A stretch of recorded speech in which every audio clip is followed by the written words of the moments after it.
Cool. So so today we're going to be hearing our very last speaker of the Computer Vision for Ecology Summer Workshop from Grant Van Horn, who was probably the person that I learned the most from when I was starting my PhD about how to actually do computer vision research. Day to day, he was the co-author on my very first computer vision paper, and is, I think, just a really, really amazing person in this community. And also, beyond just graduating from Pietro's lab and being one of the people who started, for example, he was the original person who made the Merlin app or worked on the computer vision aspects of the Merlin app. He built the original computer vision models for iNaturalist. And now he is working at the Cornell Lab of Ornithology, where he has been the mastermind behind their ability to do Sound ID in the app live on your phone. And so, yeah, basically a total badass, and we're really happy to have him. Thanks, Sarah. So it's great to see all you guys. I've been syncing up with Sarah and Eli and Justin and Suzanne over the recent weeks, and it sounds like the school has been great. Today, maybe I was writing some slides for this, and I was like, oh man, maybe I should have given an earlier talk. But what I want to do, let me share my screen, is I'm going to keep things relatively high level. I'm happy to answer questions about kind of the nuts and bolts of Sound ID or Photo ID or Seek or whatever else. But my main thing was just kind of giving some insights and tips and tricks on how to organize and manage a machine learning project. Whether this is at kind of a university level for grad school or undergrad level, or for even commercial or higher level type applications. So it's going to be pretty relaxed. Please interrupt and ask questions, and we can dive into more details. But yeah, I'm a researcher at Cornell University, kind of housed in the lab of ornithology right now. Currently living in Boulder though, so not in upstate New York. But yeah, let's get into this. So let's start off with some guiding principles. And again, the mentality to have during this talk is you want to run some machine learning project, whether it's working with a bigger team or even just by yourself. What I've tried to collect here is some good rules of thumbs and good questions to ask yourself to make sure you're on the right track. So by far, the most important thing is KISS, right? And there's a whole bunch of different versions of this acronym. Probably the most famous is Keep It Simple, Stupid. This is this has nothing to do with machine learning, right? This is just tackling projects in general. If there's one thing I could have given my past self, a decade ago when I was starting, or even longer, I guess now, my computer vision kind of studies, it would really just be focus on this. It's so easy to get kind of caught up in the latest and greatest research or some brand new hardware for capturing data or running experiments or something. And really all you're doing is accruing technical debt and making your life complicated, when in reality what you want to do is keep things simple and just keep trucking along. And that's kind of the next one is KISS and move on, right? So don't get lost in the weeds. It's you use KISS as to guide your decision-making process, and then move on, right? Make a decision about how you're going to organize your data set, keep it simple, and then move on to implementing that in your Python script or whatever language you're using. And just keep going and continuing on what I'm going to call an iteration, which I'll come back to in a few slides. But and if you're following KISS, it's going to be really easy to make adjustments the next time you have to come back through these code files or this project management structure. So again, it's make a decision, and hopefully that decision is relatively simple in terms of execution, and then actually do the execution and move on. And again, kind of along these same lines of keeping it easy is make it as easy as possible for someone else to help you, right? And so that person might be an annotator, right? So you want to make it dead simple for them to provide the data that you want, right? Get your instructions clear, make the annotation tool easy and efficient for them to use. Maybe that person that's trying to help you is an engineer or a researcher. Well, then make it dead simple to share your data set, right? Have all your data set well organized, well documented, so that if someone comes along, Sarah Beery comes along and is offering her help, you've got the material ready to share with her and the formats ready to share with her, so that her and her students are able to actually, make actionable progress on that thing. Or maybe that person's a user. You've successfully gotten your machine learning model or your system kind of out in the wild. You make it dead simple for that user to provide, additional data and feedback. Maybe someone wants to help improve the model in a certain use case. Make it easy for them to do that. And the big thing to note here is that making stuff easy for other people is often an incredibly difficult task. But if you approach it pragmatically, you can often do it, and it's just going to make your life a heck of a lot easier for the rest of this current project. Okay, and finally, like kind of this fourth guiding principle, kind of along the similar vein here, is don't sweat the small stuff, but do sweat the evaluation data set. So this is something that Pietro's lab is like known for making data sets. So I've made data sets, Sarah's made data sets, probably most of the other tutors at the summer school have made data sets. The evaluation portion of a data set is incredibly important. Like I feel like it's often swept under the rug and it's not really given its due. But you have to be able to measure performance, right? And those measurements have to be reliable and trustworthy. Otherwise, like you're just kind of spinning your wheels, and the results you're getting may or may not actually generalize to real world performance, right? So the evaluation data set is your primary tool to do this, right? So build a quality evaluation data set and your project is going to have a much better chance to succeed.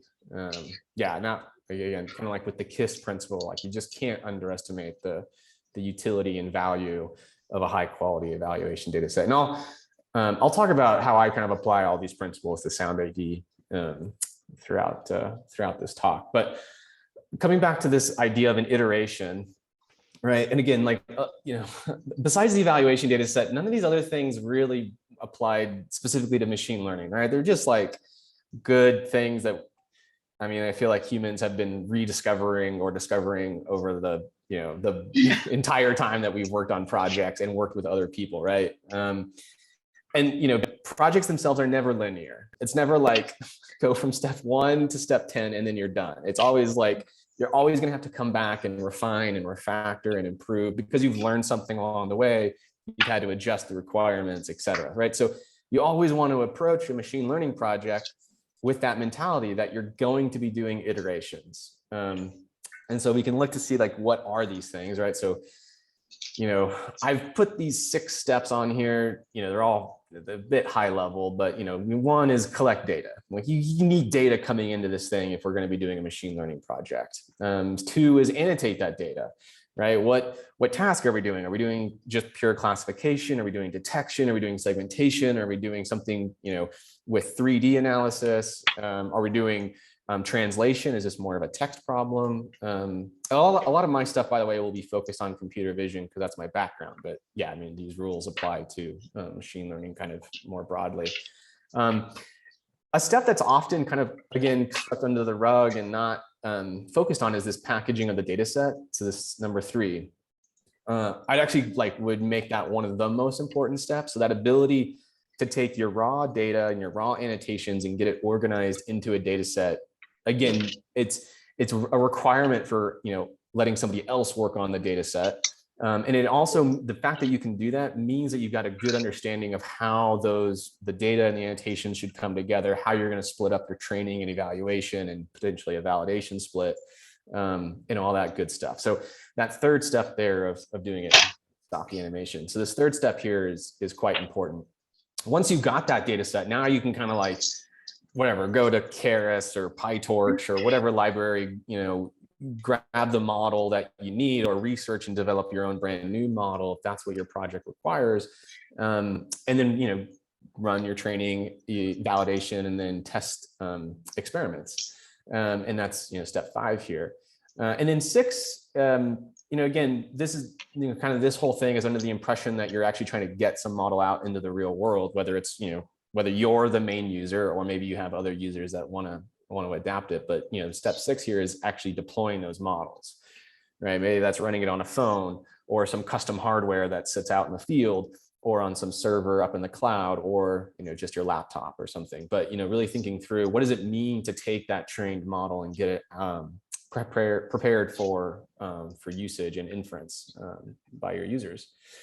Yeah, and so this is the machine learning project cycle, and you want to approach a project with this mentality of you're going to be doing cycles on this thing, because you're going to learn, like when you get all the way over to step 5, you're going to learn that, oh shoot, like maybe you actually wanted your data annotated in a slightly different way, or you're just finding that you're exhausting all of your data and your models, aren't performing well enough on your evaluation split, so you need to collect more data.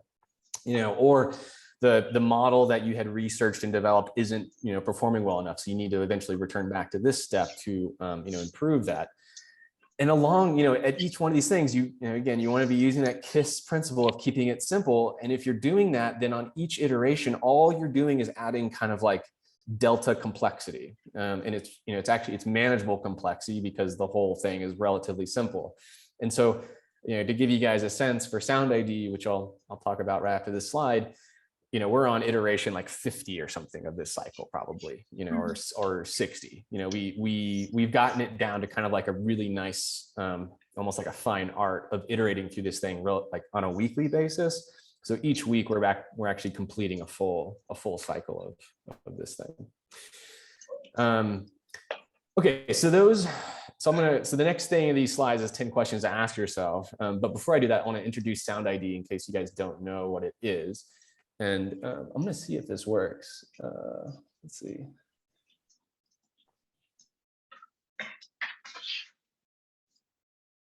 Let's see the sound come through. Hold on. We'll just do this one. I'll let this play for a second. We can't hear it. Oh, no, you can't hear it. Okay, bummer. You might need to like share tab audio or something. Oh, I didn't do that. Yeah, Share hold your on. screen. Real quick. Stop the share. Reshare. Share sound. Optimize for video. Okay.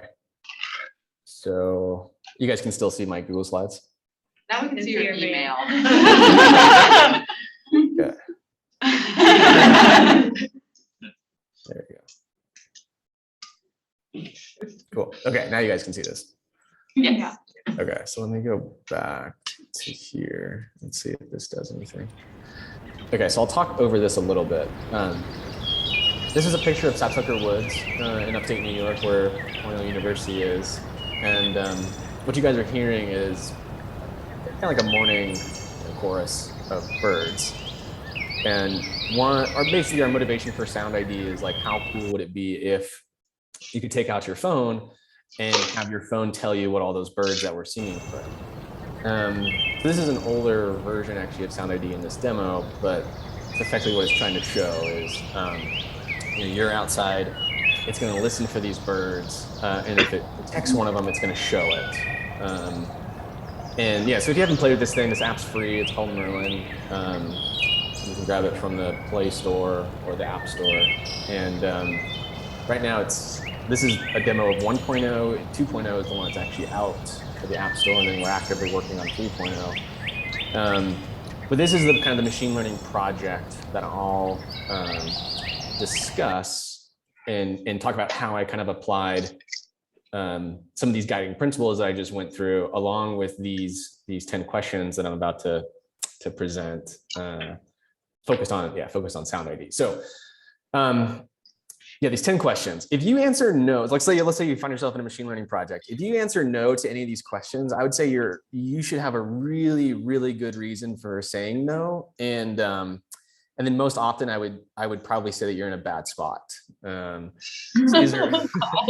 these are like pretty, yeah, I mean, like Sarah was mentioning, I've done quite a few machine learning projects. I probably have like 1 million people using my software every day. And yeah, and these are just the things that I found, like if I don't do this, or if this is, if I answer no to something, then yeah, that project's probably not going to succeed very well. Okay, so first question to ask yourself, do you have an active source of data? So, okay, we're in a machine learning project. You need data, right? You need data coming into you, mainly so that you both can build training data sets, evaluation data sets, and so that you can even just like have something to run this model on once you're done. And so for Cornell, we have projects called eBird and the Macaulay Library, which are my sources of data. So this is July stats. This is last month's stats. We've had 1.1 million checklists submitted through eBird. So those are people going out in the world and telling us what birds they're seeing, and just submitting a checklist of they saw blue jay and robin and northern cardinal. Macaulay Library is our media management kind of software stack. And here we can see that we had over 500,000 photos come in July, 37,000 audio files, and 2.4 thousand video files, right? So, just in the 1 month, I've got plenty of data coming into me that I can use to either augment my training or evaluation data sets, or just run for pure analysis, just to see kind of what we discover. And we can see that, like, again, Lab of Ornithology, like, we try to take this stuff pretty seriously, and we've been collecting data, really since July of 2015, when I came out to the Lab of Ornithology and was telling them, like, if you guys want to do these projects, photo ID and audio and sound ID, like, we need data, right? So in 2015, we really kicked off collecting this stuff, and we can just kind of see that these things are just growing nicely. So for sound ID, for this first question, I've got an active source of data coming into me, right? So I'm not worried about that piece of this thing. I know I'll always have some data to play with. Okay, am I clearly communicating data and annotation priorities and instructions, right? So again, we're focusing on oh, by the way, the other thing, so some of these links are public and some of these are private, but the Macaulay Library is a public like browsable thing, so you guys could go to this this URL. But yeah, this is the other way that you can actually see the data coming in. This is the spectrogram snippet in the actual audio, so you could like click on this and see like what somebody uploaded. And there's your herring bull.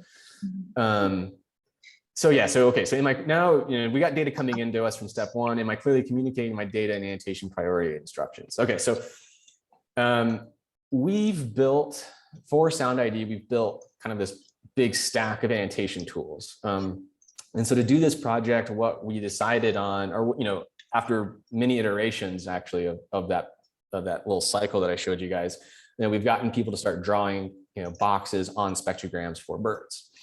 And these are kind of our active projects that we have. So each one of these has a different set of species, that are relevant to these particular regions. US and Canada is our kind of our most mature project.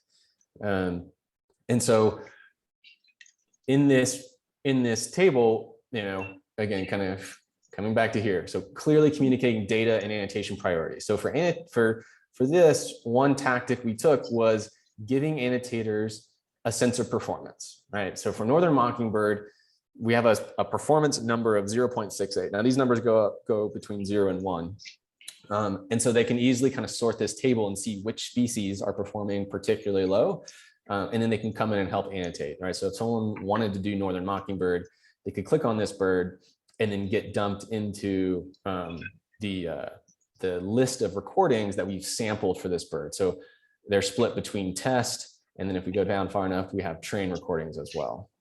And so yeah, so this, again, you're seeing this project in a very mature state after many iterations, of this cycle, but just to kind of give you guys a sense of, what a project can look like. This is now, to me, well organized, and we've communicated, what our annotation and data priorities are. Now, there's another way of actually looking at this. Hey, Grant, just a question. Yeah. Where are you building that annotation environment? Is that all from scratch front end? Is that You know, where, because, you know, we have a grant on this stuff right now, and we've talked to Kellenberger about aid. We've talked to, you know, where do you think we are in building annotation environments? Yeah, and sorry, I can't even see who was asking that question. It's So Ben Weinstein. I'm on. Ben, yeah. Hey, I'm sorry. Yeah, hey Ben. So yeah, no, we've done a lot of my experience has been that kind of custom annotation tools is the way to go. Often because these projects just have their own requirements that mean that kind of a generic tool is actually more difficult to use than just kind of building something from scratch. So these tools actually all started though from, I think if we go to, if we go to the Visipedia GitHub page, some of my earliest stuff was as annotation tools.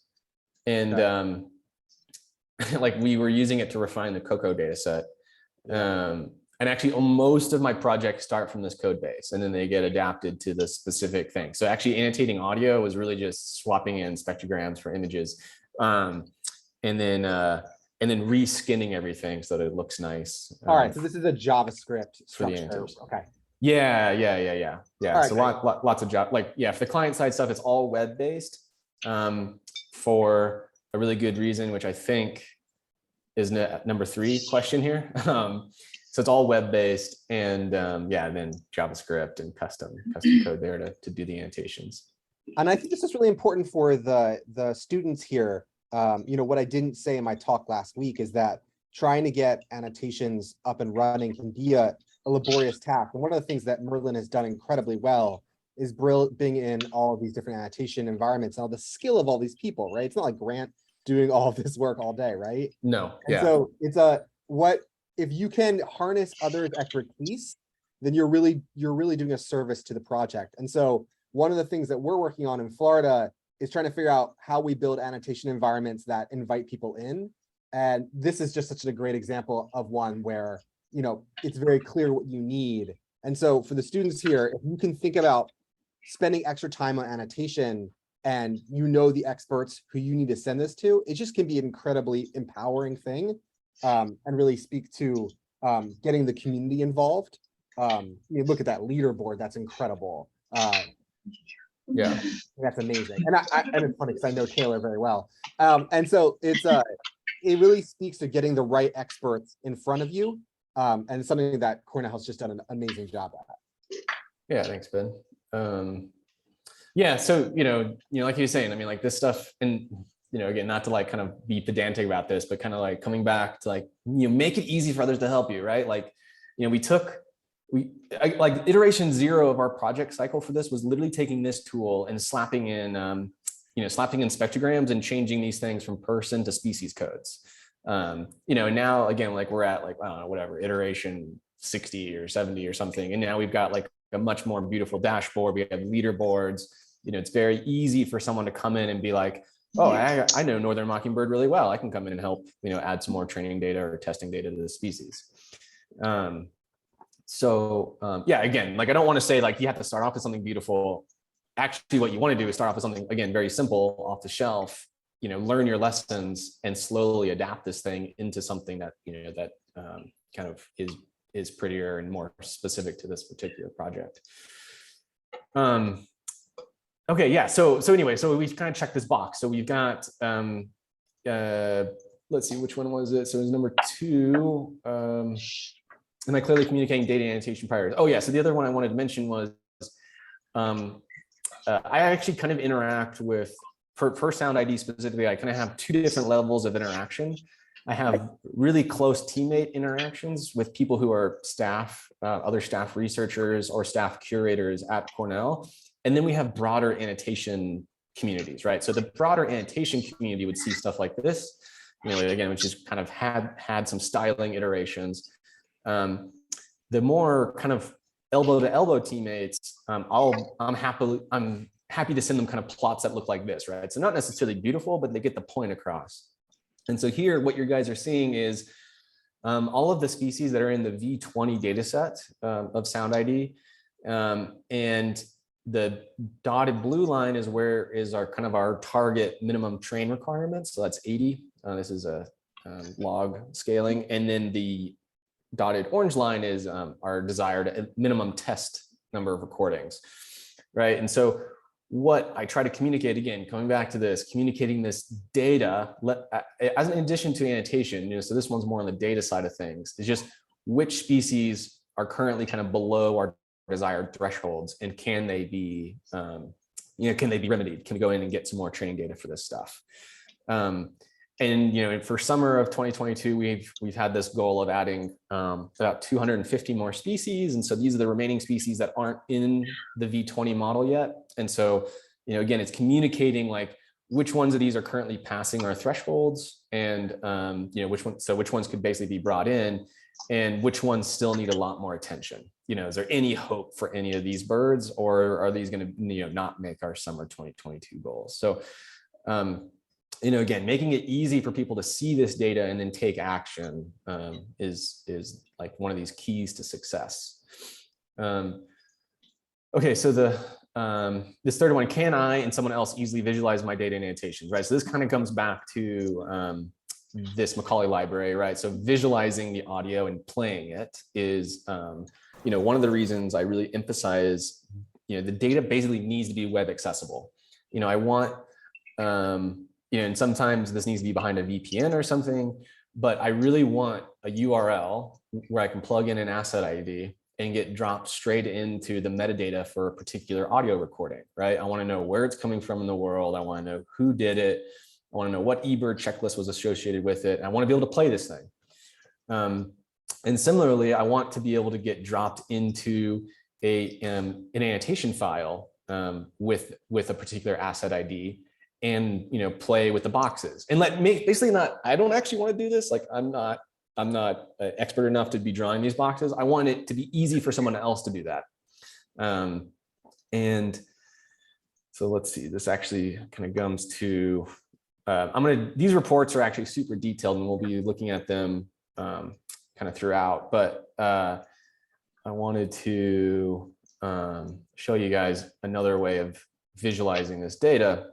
Okay, so this is yellow-bellied sapsucker, and here's a map view of all of our data. Again, this is really to answer the question. This is like, can I or someone else easily visualize my data and annotations, right? So, to me, it's like you should we have latitude, longitude coordinates and time coordinates, date coordinates for all this data. So, can we render those things, and can we see what's going on? So, all these red dots are files that apparently a yellow-bellied sapsucker vocalize in, but they're not being detected by Sound ID. So we built these tools where you can just click on those dots and get dumped straight into our Merlin Vision annotation tools. And now you can add in annotations if you felt comfortable or had the expertise to do that. Right. So again, this is, and we do the same thing. So that's spatially rendered data, and then you have temporally rendered data. So these are the 52 weeks of the year. We can see, where is the data in the archive across the weeks of the year, and and then the same kind of thing. Like, oh, we missed this asset. Let's go ahead and click on it. Maybe this is a good asset to add into our evaluation or training data set, and draw the boxes, et cetera, and go on. So I'm not actually drawing boxes because, again, I don't really have the expertise on this bird.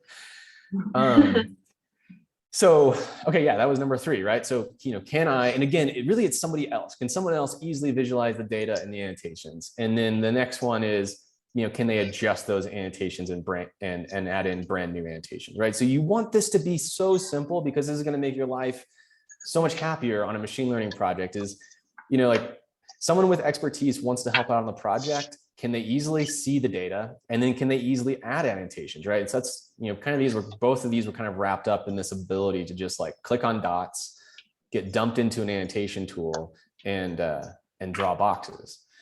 Similarly, you could also say that, this kind of ranked list of assets is another way for someone to easily, adjust annotations or add brand new annotations. Now, when you guys are doing experiments, and hopefully you found this during the summer school, you'll probably find errors, you, the researcher, who might not be doing most of the annotation work, but you might find errors in the data set. And so, you want tools that allow you to easily adjust those things as you find them and just clean up, again, it kind of in an iterative process. Nothing's ever going to be perfect from the first go, but you want to be able to just kind of work through these things and clean things up. And if it's easy to do that, then you'll do it more often and your data set will be all the better. So to give you a sense for, I think I have one of these up, to give you a sense. Okay, so I've been doing this week, actually, I've been doing some data quality control on the Sound ID data set, and here's something that my tool is kind of automatically flagged, right? So this is not a background no bird box. So background no bird box is a section of audio where there's nothing vocalizing. And this audio file doesn't really have a good example. There's basically a bird, it looks like vocalizing all over the place. But this background no bird box is just a mistake. And it's this same species that was vocalizing. So what I can do is come into here, edit this thing, change it to the Limpkin, say done, and then save and next. All right, and so now I can go back to this thing and now I've fixed my background no bird box, right? So you want this to be easy. Otherwise it's just a pain to do it and you're not going to do it and your data set's going to suffer because of it. Okay, so now we've now these questions are kind of moving on to these first few questions were really about this 1 and 2 step, but they may be influenced by some decisions and revelations that are made like in step 5.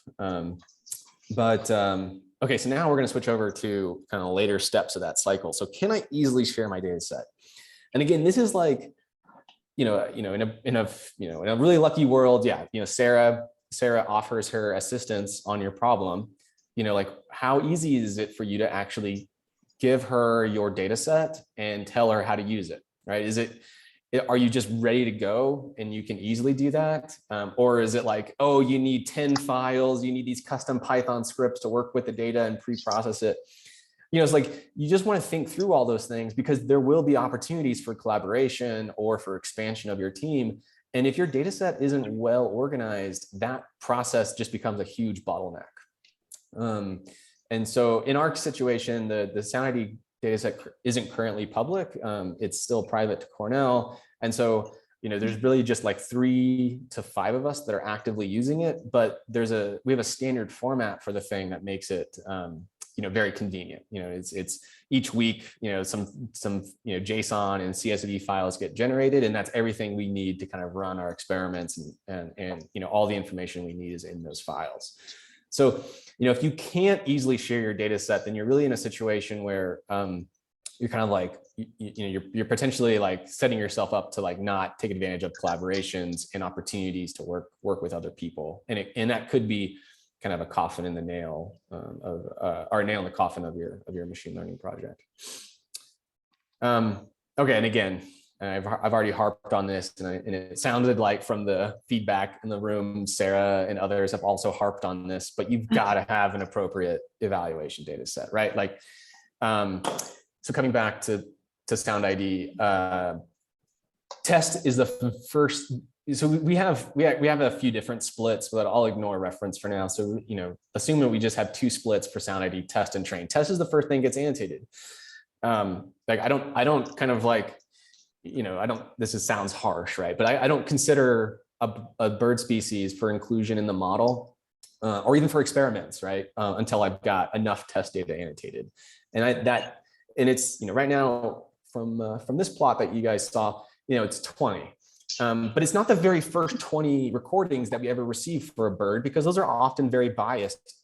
They were just uploaded by a few individuals. They were uploaded using really similar recording equipment. They are possibly often uploaded from very similar geographic regions. So it's a very biased set of audio recording. I don't want that, right? Like, I'm much more picky about my evaluation data set because I need Sound ID to work around the world.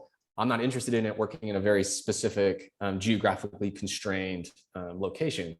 And so, I'm really not interested in a bird species until I have about 100 recordings to sample from it. And then in which case, from that kind of 100 or more recordings, I'll be really aggressive and sample a very diverse 20 recordings for the test set. The remaining 80 plus can then be used for the training data set. And that very well may be biased. And I'm okay with that, right? I know, like, I'm okay with a messier train data set. I have no kind of, like, again, this sounds harsh, but like, I kind of have no tolerance for a biased test set because we know that we want this thing to work, in very different situations, whether you're in an urban environment or in a forest environment, whether you're in India or whether you're in the United States. And so I really want my test set to reflect kind of all those different situations. So when I build, the evaluation data set is constructed very carefully. A lot of people don't, the annotators and the kind of some other project coordinators don't like how much effort has to go into the evaluation data set because it takes all of our resources away from the training split. But, like that, again, that's just coming from a perspective of someone who doesn't quite appreciate the importance of an evaluation data set. So, doing this thing appropriately often means that you have to explain yourself, why are you taking away all this data from training and putting it in the test set? And what does it allow us to do? So, I'm like kind of proud to say that I have yet to hear of a problem with Sound ID that I wasn't already aware of from our evaluation metrics, right? No one's come to me and been like, oh, I found this really kind of cool failure case. It just hasn't happened because we just have a really, really good understanding of the limitations of our system. And then we, as a team, we have discussions about, are we comfortable with releasing a particular species given those limitations?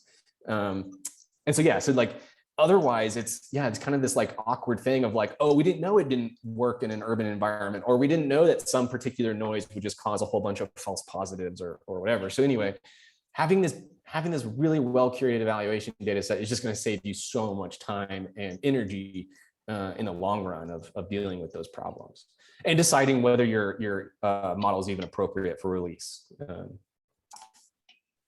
Okay, so that's 7.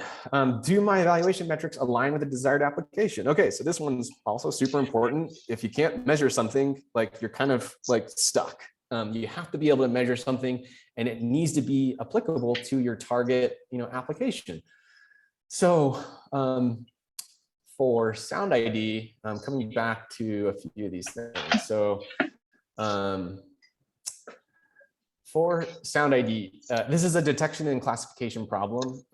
So it's we use precision and recall as our main evaluation metrics. And then, of course, we have area under the curve as kind of a nice summary statistic. So for this yellow-bellied sapsucker species that we were looking at previously, we have our test performance and our train performance. And we can see that at a precision of, with a threshold of 0.5, we have a precision of 93 and a recall of 51. Now in this situation, I'm really happy with the 93. And now the name of the game is to boost the recall, right? So for Sound ID, I'm not interested in showing incorrect results frequently in order to get higher recall. I really want to be showing, basically correct answers or correct detections. And then I'm okay with just not showing anything until we have the time to, again, come back up to here and do a few more iterations on this loop in order to boost performance on this species for the recall. Okay, so, like, how would an annotator come in and actually help our recall? Well, from this PR curve, effectively what I can see, as someone who knows PR stuff really well, is we probably have a lot of missing yellow-bellied sapsucker annotations in the training data set, right? So that is going to that's going to like make the model much more conservative on its predictions of yellow-bellied sapsucker. And so really, like, to kind of boost this recall number, it's going to be kind of going back through the training data set and adding in those missing boxes when appropriate. And again, kind of like what I had just mentioned with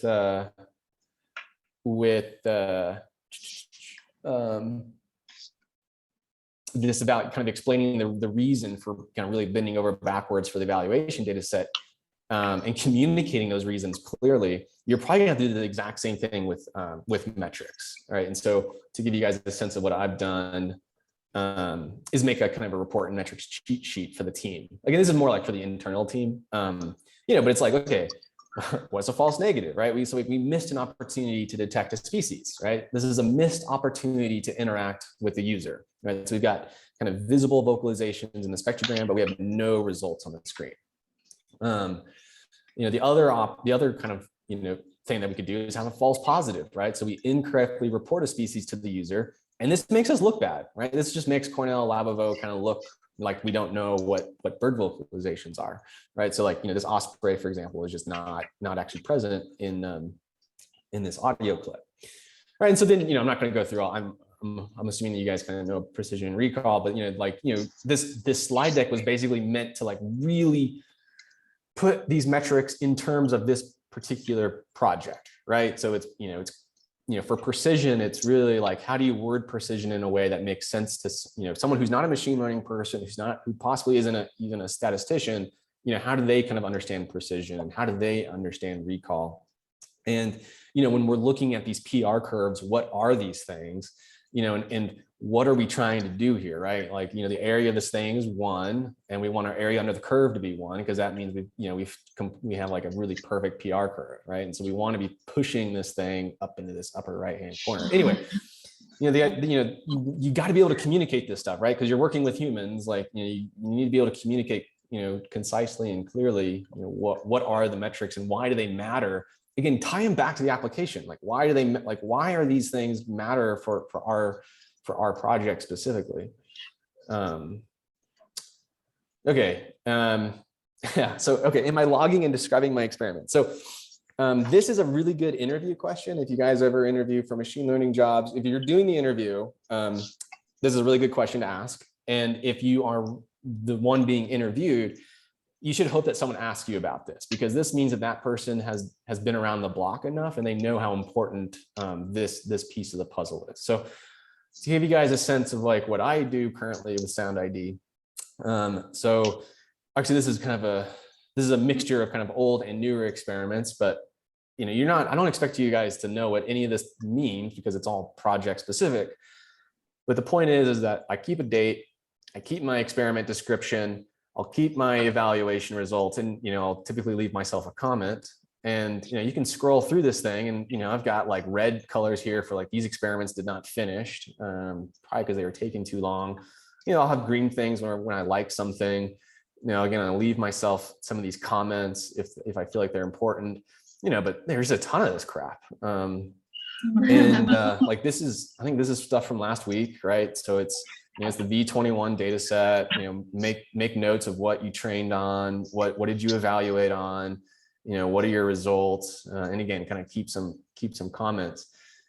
And, it's just so this is one example for Sound ID, another example for a recent paper that will appear in ECCV is, this was our spreadsheet. So this was multiple, this one is really something that kind of like my personal log for my experiments. And this one was worked on with other people. And again, it's just, you have to, again, this isn't machine learning specific, right? You just need to like be good at documenting what you're doing and tracking results, right? And this applies kind of across the board. Like I feel like in biology class in high school or something, right? You always had like your little journal where you had to keep notes and stuff, right? And all that stuff applies, right? And if you're not doing it, then you're really not you're really probably gonna like spin your wheels, and you're not going to quite know how to progress and really know what was making a difference, what's not making a difference. And you're not going to have a good sense for what should be your next set of experiments. So like, are you doing this logging, and are you describing your experiments that you just keep track of everything? Okay. And then am I tracking and communicating progress? So, again, like a lot of this stuff, it was funny, after writing these notes, I realized like how much of this is really just like working with people, right? So like, you guys need to be the translators, in a machine learning project of the machine learning results to people who can help you. Again, not to be pedantic, but coming all the way back up to here, right? Make it easy for others to help you, right? Make it easy for them to interpret the current results so that they can take action, typically to add data, fix mistakes, whatever. So coming, let's see, to here. Yeah, again, so Sound ID is relatively mature. So we do these weekly retrainings, right? And so we can see, what was the change from week to week, right? So we plot all of our birds. All of our birds are a dot, and we look at our average precision versus last week's average precision. We look at this week's precision versus last week's precision, and then recall last week versus recall of this week. So this model had 35 additional species added to it, so I'm not surprised to see slight regressions in these scores, and that's something that you want to communicate to the team so that they don't get demoralized. And then we split, for Sound ID, we split things up into very we have these kind of like subset of birds that we're really interested in results, and we really want to make sure we're not regressing. So there's the common US and Canada birds. So these are kind of like the 50 most popular birds that people are using Merlin to identify in the United States and Canada, right? And we really want to make sure we've got good results on these things. And if something is regressing, we want to have a good explanation for why it is, right? So ruby-throated hummingbird actually kind of flip-flops week to week because some of our data set is actually ambiguous vocalizations that are really hard to distinguish between a few different hummingbird species.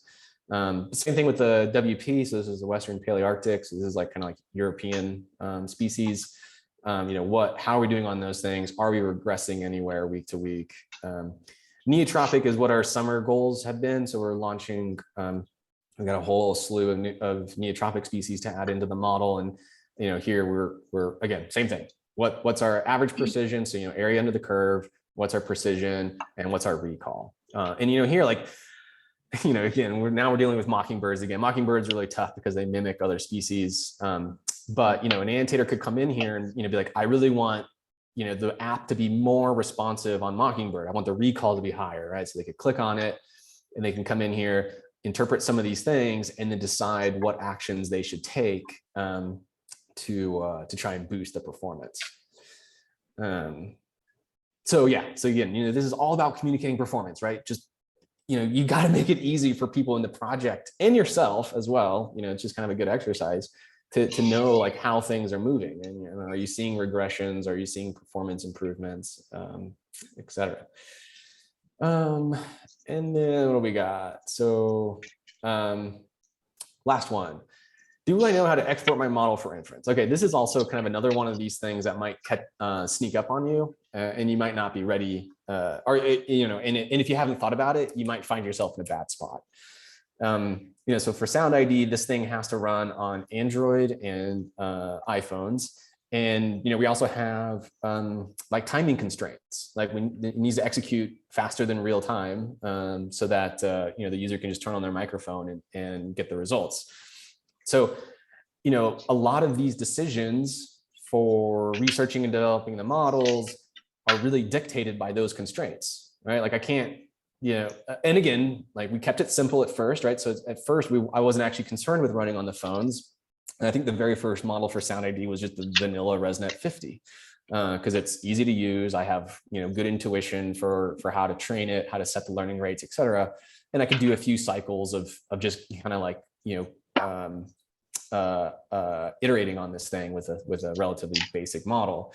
And again, now we're much further down this project, so the models become much more sophisticated, and it meets our requirements for execution on the phones without really crushing your battery. But if you can't answer this question, again, you might just find yourself in a really bad spot, because if you got a really complex model that you had designed on a really nice laptop, but you ended up, you need to be able to execute it, in a remote, field site, then maybe a lot of your work is for naught, because you can't actually get that model on that system, or maybe there's like just some weird custom code that you thought, like would be available on your target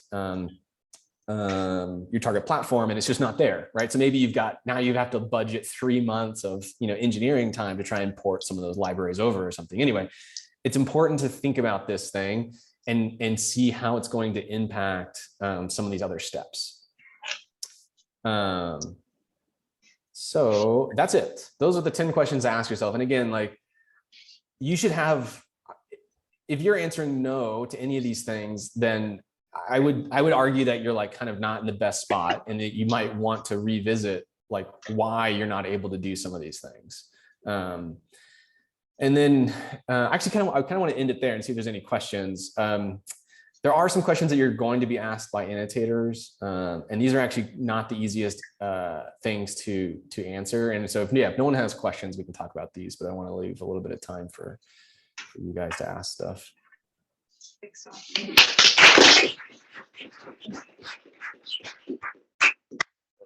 First, I just wanted to say, like, I don't know about all you, but like, I even found that a little intimidating, right? So again, like the Sound ID project is very, very mature.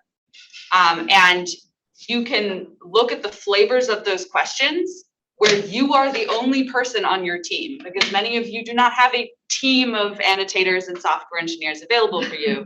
And then like, ask those questions for yourself in this much simpler way. Like, is it easy for me to change my data set? Is it easy for me to add annotations to my data set? Not like, what's the tool I need to be able to surface this to someone else? But all of those things totally still apply. You don't need a team of software engineers to do something. So like, dang, I wish all of us had the birding community and software engineering support and the scale of, data access that they have at the Cornell Lab above. Yeah. Anyway, no, so totally. don't be too intimidated. Yeah, no, and like to reiterate what Sarah was saying, I do this myself, right? So I do have like like Sound ID is just one project in my current like kind of portfolio of active things, and like other things, they're just for me, but I still gonna go through this stuff and think about them, because like if I can't easily visualize my images or my audio or my videos, man, it makes it, I know it's just gonna be a pain on some future cycle where I really want to see like, why is the model making a particular prediction, right? Like, it's just like, if you can't visualize this stuff, and that's just one example of these 10 things, it's just like, I know I'm going to hit a wall at some point that I'm going to want to pass.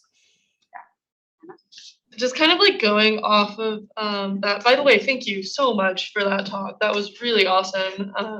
Super cool to see like such a mature project and like the things that make it successful. But yeah, definitely going off of the fact that there's like no way in a million years that I could make anything look like that. I'm just wondering if you have, like you just said that you have some other projects that are like maybe like smaller, or they're just more for you. I was wondering, what are some of your like favorite ways that you create something like smaller and simpler, just to, visualize your data for yourself, or that kind of thing? Yeah, so I'd say like, and this becomes like a bit personal, but like Jupyter Notebooks for me has just become kind of like a standard thing, right? Like I just know, I make sure that I can load in my data. So actually, and I can do this if you guys would like, but like effectively at the top of every Python thing, I was like, I import NumPy, I import pandas, I'll typically import like Plotly or Matplotlib. And with those kind of like 3 or 4 libraries, like I can basically do kind of everything I want with those steps, whether it's browsing the data set, modifying annotations, running statistics, and just looking at distributions and making sure I split up my train test stuff well enough. But I'll like have versions of like, again, this is all kind of all personal type stuff, but I'll have like _V0, _V1 of a particular project notebook that will effectively do all of those steps, that cycle really of annotating data, retraining the models, looking at results, and going through like to make it concrete. So we have the Macaulay library has 35 million or 36 million photographs right now of birds, and a researcher at the lab was interested in finding all of the photos that had an egg. Right, so I'm not going to like boot up like all of these annotation tools for like an egg, like this one kind of egg project, but I will go through that loop basically in one notebook, right? So I'll make sure that I have this extracted image features for all those images, and there again, keep it simple, right? So the first image features I extracted were ImageNet features using a ResNet 50 network. I just loaded up from Keras or PyTorch and passed all of the images in Macaulay through that thing and cached, saved off all of the feature vectors.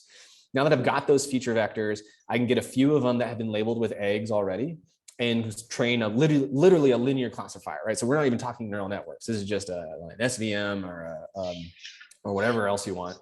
And then I can like visualize like, okay, which were the highest scoring egg feature vectors in this thing. And I can do this all via Plotly and Matplotlib, and just like cycle through photographs. Again, all in the browser. And from there, I can like literally do kind of like an active learning loop where it's like, yep, these are all eggs. I'll take all those. Oh, those weren't eggs. Those were, rocks that look like eggs or something. So those are actually hard negatives that I want to save off and add to my negative training data set, or evaluation data set if I need more evaluation data, and repeat this process. So it's, it's getting really comfortable with again, like kind of going back to this, keep it simple. It's like, I rarely am importing custom Python packages. It's like NumPy, Pandas, Plotly, Matplotlib, and like just getting really comfortable with those things because they do like so much stuff, and it's usually much faster to just like get good at those. In the long term, it's faster to just get good at those and comfortable with those than like trying to rely on some custom thing that does one thing in particular. Again, so just kind of keep it simple in one Python notebook. I can basically do that entire cycle. And because like the notebooks, you can do out of order cell execution. I can literally like, save off a version of my model or my data set and literally go back to the top of the file and repeat the whole thing just by like changing the file paths, and literally do the cycle of that little like loop that I was showing in that way. So Grant, that's all awesome. How do you make sure that you understand like what state your notebooks are in, and how do you like maintain reproducibility when you're like doing something that's so interactive? Yeah, so that basically it's kind of like that logging and documenting thing. So it's saving off basically each version of that loop, and like it's memory these days is pretty cheap, right? So like you shouldn't like hopefully you're not in a spot where like you're really concerned about saving off a few megabyte files or whatever, like or even gigabyte files. It's like you should just be able to just have directories of basically all of these iterations and be able to kind of backtrack, through this whole thing. So again, it's kind of more just like the discipline to log your, all your steps and the data that you used and your metrics. And none of that is machine learning specific, right? That's just kind of being a good scientist, or an engineer. It's just documentation and recording what's going on. Yeah. Hi, Grant. I'm sure you get this a lot, and I don't know if it's like a sore subject, but Merlin and BirdNet, what are they going to come together? I know they're trained on like different things, and there's kind of like different under the hood metrics, but pretty similar projects coming from like the same institution. So are they going to merge or what? No, I don't think so. So I think BirdNet has been around for a while. It was like a PhD project of Stefan's, and I think that they're kind of pushing it more in the direction of like helping biologists or ecologists process like ARU data, these remote sensing things.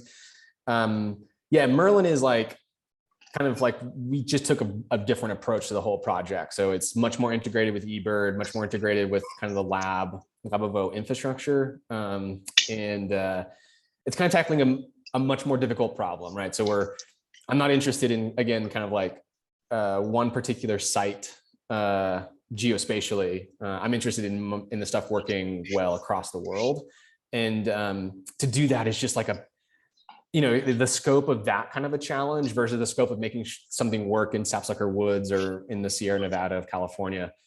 It is just like, infinitely different. And it just requires, kind of a whole different approach to the process. I also think that one major difference between like iNat and like this Sound ID and something like working with trying to engage a community versus working directly with like long-term monitoring and like ecology is just like what matters. So like Grant said, for them, like they would rather have low recall and very high precision because they don't want to show bad answers to a user. But many ecologists I work with, like in camera trials, for example, it's much more in a space where they are willing to take a hit in precision because they need to guarantee for their downstream ecological monitoring that they have caught all of these rare species. But then it's a different end use case. And so the things you're optimizing for are different. The goals of the project are different. And in this like long-term monitoring scenario, whether it's images or audio or satellite data, you're going to probably need to have more human time invested in processing the results of the model afterwards to filter out false positives if you need to guarantee that high level of recall. Yeah, that was actually like way better put than the way I phrased it. So yeah, thanks, Sarah. Yeah, just these different use cases, and it's funny how yeah, I agree, like the projects seem very similar, but as soon as you like really specify what the use case is for one versus the other, the impact of that decision on how you run the rest of the project makes them effectively, to me, like Merlin Sound ID is nothing like BirdNet. Like I know, like, you know, as someone who's like in the weeds on it, yeah, but I can totally appreciate how from the outside it's like, oh, these are the same things. It's yeah. What is Merlin's current geographic thing? Is it still like kind of very biased towards North America, Europe? Yeah. So last year was the release of US, Canada. This year was the release of the Western Palearctic. So most of your European birds are covered. And then at the end of this summer will be the Neotropics. Yeah, and so it's like, you know, it's kind of a slow, there's probably around 8,000 bird species that we'd like to ultimately cover. Right now we're approaching about 850 in the model. And so it's just kind of a slow, steady thing. Again, like I'm much more concerned with, like, you know, Macaulay Library has data for most of the bird species. I could easily train up something that covers most of the bird species. I'd have no idea if it worked well. And I'm not gonna, like, then that's why, like, you know, I'm not gonna do that because it's so important to me to maintain kind of this high precision on this stuff. So it's gonna be, for us to get up to the 8,000 bird species that we'd like to cover, it's gonna be years of work. And, but, you know, it'll work really well. I'll have very high confidence that it will just kind of like, if we support a particular region, like the app will like be quote unquote magical for users in that region. And I think also this is really smart, right? Like often people will come in and they're like, I want a model that will work on everything, but like setting the right sort of constraints on like what you want the model to do and then evaluating that set of constraints really well and like scaling up over time through this iterative process is going to work much better than like shooting for something that's very sort of large in scope, but maybe you don't actually have access to the data you need to even think about whether you're actually able to do the thing that you'd like to do. And we all talked a ton about your data sets, and I think hopefully all of you have like kind of understood, given the data you have, like we talked about what can you reasonably claim if you do well, right? Yeah. Would doing some species at the time, like the way they deploy their model, be equivalent to just training a few classes and then adding classes as you go? Would that be better for a model? Just to start with like 3 classes, if you're doing a classifier, start with 3 classes and then adding other classes as you go? Yeah. So Grant, there are North American bird species that are not in your model because they don't have enough training. They're too rare. Like it's not like they cover every species in North America. They cover the ones that they can do well on. Yep. Yeah. Like, so a really kind of our go-to example on that one is, so mallard and another species called American black duck sound essentially identical. You know, it's really a bird that you need to distinguish visually, not through audition. And so, you know, like adding in black duck to our data set just plummeted mallard. You know, like I was able to look at these charts and just see like, you know, mallard again is one of these most common birds, right? Like we want the app to recognize mallard. And black duck was just kind of crushing the performance. And so it's a conversation with the team. I'm like, do we actually need to support American black duck? It's a much more rare bird that probably Merlin users aren't going to be interacting with as often, certainly not as often as mallard. You know, is this a performance hit that we really want to embrace? And it wasn't. And so we just nixed, you know, black duck from the data set. And, you know, at some point we need to make UI changes to the app, right? So that we can say, you know, this could be mallard or black duck, like go get a visual. But until we do that, I have no way of kind of communicating this confusion back to the user. And so we've just made kind of the decision of like, no, we're just going to have mallard in the model for now, and we're going to ignore this other species. But Grant, does that mean that anytime you hear a black duck, the model is most likely very confidently predicting it's a mallard? Probably. Yeah. That was my question. Yep. Yeah. It's- Oh, go ahead. Oh, no, I was going to say, and so like, again, you have other levers to pull, right? So fixing that in the model is almost like as of 2022 is almost like an impossible task. Like, I don't know how to do it. I'm not like, I feel like I'm quite skilled at this stuff. So if I don't know how to do it, probably other people don't know how to do it. And so really the lever that you want to pull is a UI change, right? So again, it's not like you want to be able to like have the UI be like, this could be an American black duck or a mallard, go get a visual. Like, if you see this bird, it's an American black duck. And if you see this bird, it's a mallard, right? So not everything has to be fixed by the model, right? Like you want to be kind of smart with where you're going to spend your time and energy, because some things are just, they're just not feasible. A human wouldn't solve the problem that way, right? A human would just go look at the bird. Yeah, Ethan. So I'm curious if you have any rules of thumb for projects where getting individual labels is costly, like where it's not as simple as just going to a UI and like clicking. Like in my case, like we have to send people out to these super remote areas to get labels based on ground truth. And so I'm curious if you have just like how you would adjust the rules that you talked about for a case like that. Yeah, I'm not sure I would adjust the rules. I think I would definitely like use the rules to adjust the scope of the project. Yeah. So I think the rules all still apply. And like, by the way, getting people to annotate bird songs is actually like effectively the hardest thing I've done, right? There's just not many people who can open up a piece of audio, listen to it and be like, oh, that's this species, that's this. Like, this is like an incredibly difficult task to find humans to even do it. So really, I mean, it's if it's difficult to collect the data, if it's difficult to annotate the data, it definitely makes me wonder like whether a machine learning approach to this problem is actually what is needed. It could, you might be better off solving other parts of that, either a completely different problem that's related, or really trying to like decompose it into what are the true bottlenecks. And, again, like machine learning might be a toolkit that you can use, but what are other tools that you can use to fix those bottlenecks and get the results that you need. So I think that's more of like a project scoping thing of like really at the top level, trying to be honest with yourself of like, can we get this data? Can we find someone to annotate the data? And if the answer is no to either of those things, then like, that's kind of like the little flow diagram is like, do something else. Yeah.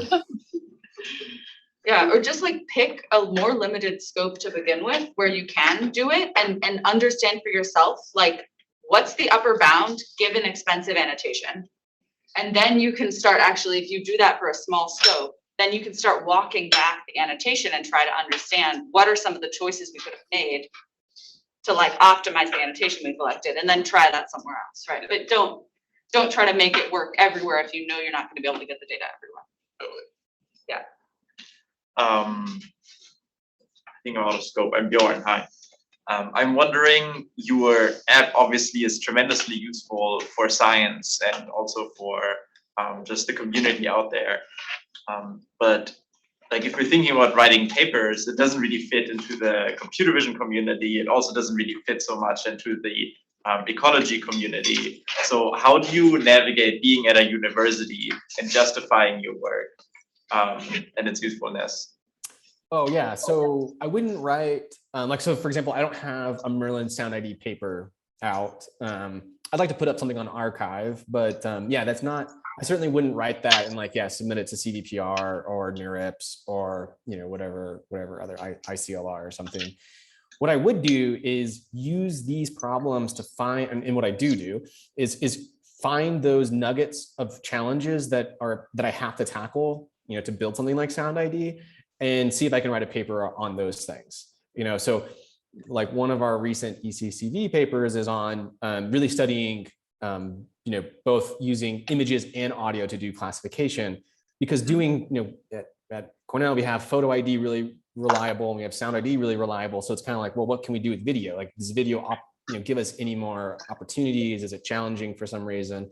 So it's kind of like, as you're working on these projects for stuff that you really want to build, or stuff that maybe it's required that you build it. I'm fortunate enough at Cornell where I kind of like get to dream up, what do I actually want to use out when I'm outside, and then I try to go build it. So when I'm doing that process, I'm just like recording what problems I encounter. And then is that something that I really want to do a deep dive on, to study and do a literature review on, and then ultimately write a paper and submit it. But yeah, so it's just kind of like a step, like use these things that you want to just build and get out into the world, whether it's through an app or a website or some other tool. Use those as just ways to find these interesting nuggets to kind of like figure out where's where's the boundary of knowledge on this topic, and did I find something where I could actually like run the experiments to push our that boundary a little bit further. Yeah, and I think the like sort of subtext there is like Grant does a ton of work that, and like, Grant and his team do a ton of work that I think in terms of like understanding how to actually deploy machine learning and like make it usable is incredibly valuable, but is something that I think just unfortunately the machine learning community so far hasn't figured out how hard it is. And so like they don't necessarily know how to interact with it or how to value it. But I also think that there's a ton of examples of machine learning papers that if you read them, you can kind of see that they wouldn't necessarily translate to reality or to the claims that they're making. And so I don't know, I'm hopeful that one day we'll actually find ways to value some of the like actually like impact driven work that people like Grant do better in an academic community. But yeah, I mean, yeah, I've got no problem with the publishing cycle, and like, again, it's just kind of like, to achieve different things, you kind of have to put a different hat on, right? So if I'm in paper writing mode, I'm not trying to, convince people that they need to listen to bird songs. I'm like, no, I found a really cool, low shot, low supervision problem that, I think is applicable to other domains. And I'm going to like deep dive on that. And then I'm perfectly happy putting on my other hat to like, get these apps out the door and let, a million people play with them every day. yeah, maybe some of that is just actually explicitly saying like, I care about this thing and I'm not going to do what I think people want me to do, like from just a purely academic standpoint, because I know that other stuff is important too. I don't know. And it looks like you want to ask something. Yeah. Grant, so, one of the things you talked a lot about was annotation and building the kind of expertise into this. The other way the community has gone, and we've kind of talked about this a little bit in the past, is moving towards unannotated data, unlabeled, self-supervision, semi-supervision. And I'm wondering whether, because the tasks that you're interested in can be annotated, do you think about those kinds of tools as being part of the tool set that you want to invest your time in? Or is it just that we know annotation works, it's going to be higher quality, supervision is how we go? How do you balance thinking about those things, which at the top of your talk you mentioned can be kind of somewhat in vogue, or sometimes it comes in and you're like, wait a minute, I don't know about this. How do you think about those pieces, and especially the unlabeled part? Because obviously there's a massive amount of unlabeled data within Macaulay. And I'm wondering how you balance those two different thoughts. Yeah, so we use, so just to kind of clarify, we listen, or like kind of Merlin listens to the archive every weekend, right? So there's whatever the close, like 1.5, 1.6 million recordings. We just let that thing listen to the whole archive every weekend and generate a bunch of cool summary statistics from that thing. Again, every asset has at least one species labeled. It's weekly supervised, right? So it's at the file level. And so we'll just look at how many of those assets did we detect the bird that was labeled versus we didn't. What was the score distribution within that asset for that particular species? So there's all this stuff that you can do with unlabeled data to like kind of like poke and prod your current model, and to get a better understanding of the data set itself, whether it's the predicted quality of it, whether it's, feedback you need to give back to the people who are actually collecting the data, et cetera. So in some sense, we have all this unlabeled data, and we use it every weekend to basically make decisions about what needs to come into Merlin proper to get annotated and then added either to the training or the evaluation data set. So, we do use all that stuff in a kind of a active learning loop cycle. And then the other thing, so with self-supervised techniques specifically, I think that I've written a paper on them. I've got good experience with them. Again, my main obsession with annotation is with the evaluation data set. I actually don't I'm happy to take, if someone in this room has a bird model that they think works well, I'm happy to take it and just however you trained it. And I know I can evaluate it, and I can judge whether it really is a good model or not, because I have this evaluation data set that, I've got trusted labels on, it's densely labeled. I can do kind of all my evaluation metrics. And so it's kind of like, regardless of whether you're working with self-supervised or supervised techniques, you still need that evaluation data set. I still need to be convinced that your model, however it was trained, is going to work well. So all that infrastructure for data visualization, interacting with the annotations, adjusting annotations, even if it just applies to the evaluation data set, I think that it's well worth its weight in gold to kind of make sure you've got that good investment in that stuff, because you're going to need it. You kind of have to have it. And then whether your model is trained in a supervised or self-supervised or semi-supervised, whatever you want to throw at it, that's fine by me. Yeah, +1 for if you don't have a clean data set that defines your success, then you can't make any claims, right? Yeah. The other thing that with the hype of self-supervision, I think the other thing that I often run into is you still need the data to sort of get that self-supervised representation to translate to the class that you care about. So you're still going to need some amount of supervised data to take whatever representation you start from and move to reality. And as soon as you get in these long-tailed, fine-grained problems, that's just actually a ton of supervision that you need. And in many cases, you get just as good results training on that supervised data that you had to collect to be able to fine-tune the self-supervision from scratch as you would starting with all of this self-supervision. So it's sometimes those things work quite well and sometimes they don't. And I think for really fine-grained categories, when you have a lot of categories, it stops making as much sense. Yeah. And then again, just to harp on that cycle, if you've got yourself well organized, it's very easy to drop in new techniques. You've got that data set organized, you've got your evaluation protocols organized, you just have all this stuff ready to go because you've just kept it simple. You've done these little loops, and you just kind of tweak things as you go. It's easy to grab that sample code from GitHub and try out your stuff. If your data set is organized and ready to go, it's so much simpler to plug it into, whatever the latest and greatest things are. And it allows you to keep up to date with all the latest and greatest stuff. And that's why it's certainly not the most, exciting part of machine learning, but that management of the data and that communication of results and everything that goes along with it is, it just has to get done. And if you do it well, it makes the whole process a lot more enjoyable.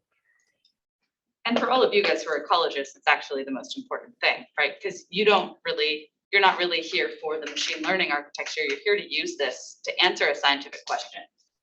And that scientific question is going to be explicitly defined by the data you have and your results on that data. Okay. Rachel, one last question. Hi, Grant. This is quite cool. So kind of related to what Sarah just said. Just sort of a funny little question. Before starting in on this project and getting involved in it, were you a bird person? Or was this a very cool, fun ML problem that attracted you to this? Yeah, it's kind of this was back in UCSD days for me. So that's where I did my undergrad. And we were just looking for a tough problem, a visual classification problem that wasn't focused on humans. Birds happen to have a lot of data on the internet. And we had the resources to grab kind of these species. And so, the Cub 200 data set was built basically just to explore a tough fine-grained visual classification problem. Little did we know that like in a few years, kind of, Krzyzewski would publish the AlexNet paper and we'd actually get quite good results on that thing.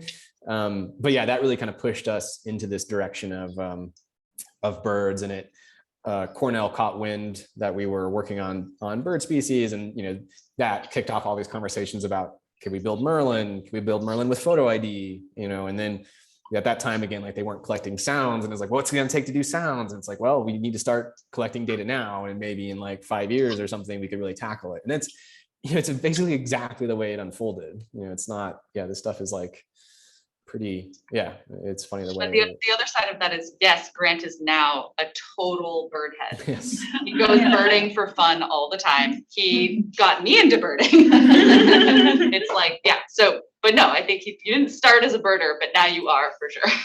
Yeah, no, definitely. And so I encourage you guys all to at least try, if you guys haven't tried Merlin Sound ID, I know it works well in California. And so I encourage you guys all to at least give it a try. And it's cool how it really changes your perception of being outdoors. It's, all of a sudden it's not just like kind of bird noise. It's, that's a robin, that's a chickadee, that's a cardinal. It's pretty cool the way it really opens up a whole new way to experience the outdoors. And then also, Grant, I think one last thing is when we talk about that feedback loop, like for you have so much data in Macaulay that your feedback loop can be just entirely within your own library. Mm-hmm. But actually that feedback loop isn't coming from the users. Like there's not a way in Merlin, like the other day, Carrie and I were out and it was telling me that something was a hummingbird and I knew that it wasn't. And I couldn't say, model, this was wrong. And so that's something where part of that is probably because most people, I had to go listen to a bunch of recordings to convince myself that I was actually right because I'm a crap birder. But he's getting feedback from experts more than general users, and probably for this type of problem where you need so much expertise, that was probably a very conscious choice. Yeah. Deciding what data you want and don't want, managing a data set is no easy feat, and directing annotators to annotate particular data is no easy ask. And so this project is fortunate where we get kind of different sources of data that we can sample from. And up to this point, I just haven't needed feedback from the actual app itself, because I don't actually trust. The app is actually probably better than a lot of the users of Merlin for and then it's also just this isn't something I necessarily talked about, but this human side of annotation can get really cognitively difficult. So listening to potentially a pretty crappy recording from an Android phone is not potentially the best way to make use of our annotators. Letting them listen to something that's potentially a little bit more quality of a recording, and then I can synthetically downsample the quality, right? I can mix in different noises, I can corrupt the audio a little bit, but we didn't touch on that at all, but there's definitely a human psychology component to these annotation tasks to not lead to burnout, to keep folks motivated, to want them to actually come back and give you data that you really have to take seriously if you want to execute a lot of these loops for these projects. Okay, one more question, I'm and then we're really stopping. Yeah, I know. We said it was Grant's time. I know. Thank you so much, Grant. And it's so interesting. We just have so many questions. I'm sorry. No, my question is about your training and test split. So one thing that we've been talking about at the summer school is having a train validation and test split. And one of my questions when we were learning about that was what if you have a project that is iterative and you can't just use up your test data and then you're done, and then you need a new test data set. It's how do you just and you're saying you really care about your evaluation data set, so it's kind of this special thing that you've created that almost feels static in a way because it's so special you can't just make a new one every weekend. But it's really not static because he's changing the labels on it all the time, which I think is actually really interesting. It's not within the constraints of traditional data sets. What? I didn't get that. Sorry. Yeah. So the both kind of all data is eligible for changing, and so to handle. So I'll try to answer your question and let me know if I eventually get there. You guys saw in that experiment sheet, for that kind of trial, I was at V20. I actually keep all of the models back to V0 for that trial. And I'm able to run all of those models on kind of each new iteration of the data set.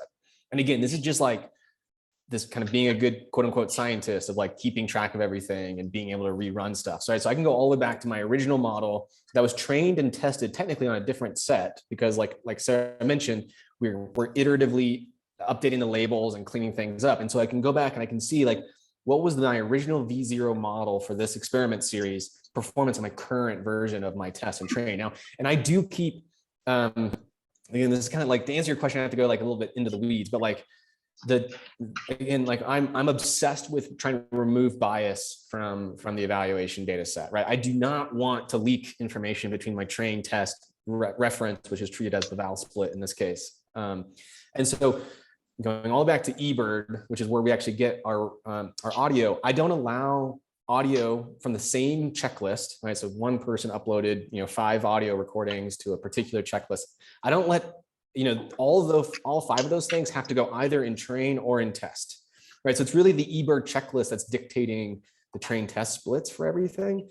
And that's all done mainly just so I don't like leak environmental information or recorder hardware type information between the two splits. So all that to be said is, I keep track of, again, you kind of have to have an experiment series, because if I go to a brand new model architecture, I kind of like some of this stuff just kind of like goes out the window and you kind of have to restart back at V0. But assuming you're kind of in this model architecture progression, you can keep those model weights around. And even if you've updated species and added species to the V20 model versus the V0, you should be able to still evaluate on the species that V0 was trained on. And you can really keep track of like, okay, is my test set really improving? Was my experimental tweaks doing anything, or could I have just stuck with the V0 model and had a cleaned up test set and had all of my performance gains already achieved? And so yes, so really it's just like knowing how you're going to do your training, your test. It's okay if the labels change, because you can kind of always go back to your previous model history and really question yourself on like, I changed my learning rate for this experiment. And I also have a new test set, right? So you have to answer the question like, was it the learning rate that led to the new performance boost, or was it just my cleaned up test labels from that week's annotation effort? And again, so it's just kind of this effort of like keeping all that stuff organized so that you can really tease apart where are you getting the benefit and what just didn't matter. Like, you should have just left your learning rate at 0.1 or whatever. Changing it didn't actually lead to any significant difference. Yeah, let me try and clarify a little, because I feel like you're still a little confused. So basically, the data coming from the Macaulay Library, often someone has said, here's a recording of this species of bird. But in many of those examples, there are other birds that are calling in the background of that recording. And so when you're sort of starting out, you can get a lot of your performance can look bad based on the labels you have in what is supposed to be your test data, because your model's actually detecting the species in the background that don't have a label. And so what Grant has been doing, a huge part of this effort to really understand how the model is actually doing, is getting a test set where you actually have all of the species labeled in all the clips. Like, you don't have these examples where there are species that are calling that weren't originally labeled. So because they're in this scenario where their original data set, the test labels were sort of correct but not comprehensive, they had to also iterate on systematically finding these examples in the test set where they were getting confident predictions of another species, and then going in and trying to see, actually, was the test label just not including this example, and then changing it. So what that meant is that because they were changing the labels in the test set, then they had to think very carefully about how to do good systematic science where you might be changing labels. And so that's what I said, like, this is a little bit outside of the scope of like the vanilla version of what they teach you about how to evaluate models, because usually in computer vision, you assume you have one fixed set of data and the labels aren't going to change, and now you're changing things about the model. Right. But in ecology, actually, often the labels are wrong, and so we need to change the labels. And so then how do you try to be very systematic about carefully evaluating the changes you're making in the model if you're also changing the labels? And so what he's doing is he's keeping each model. And then if he changes the labels, now he runs all the models on those new labels so that he is able to, again, very carefully compare Yeah, with the new labels. that makes a lot of sense and is really interesting. So your question is about a test set. He doesn't have one. Okay, Okay. great. He has That's all I train, wanted. he has train and val. Okay, and great. like- That makes sense. And then he's doing all of this Okay. stuff, like he's interacting with that data. So Yeah, you really should have that makes considered a validation set, not a That test makes set. a ton of sense to me. Yeah. Okay, thanks. Yeah. Yeah, that's a great, again, Sarah kind of worded it much better than I did. So like the takeaway is like, we don't like in a situation where you're not just using an existing data set, right? That existing data set had already gone through this whole process to annotate it accurately and, make sure that it's been fully labeled and vetted, right? Like in kind of a project where you're doing all that stuff yourself, like you have to be constantly annotating the test set, fixing labels, improving it, and so like, you don't have this kind of like, no one just like gave you this data set to play with, like you have to build it from the ground up. And because you're doing that, you have to be really careful with, measuring these different changes and so forth. Yeah, that was a very good question though. I'm Okay. glad you asked that. Yay. Thank you Awesome. so much. Thank you so much, Grant. This has been Yeah. amazing. Great. All right, guys. I'll see you later. Awesome.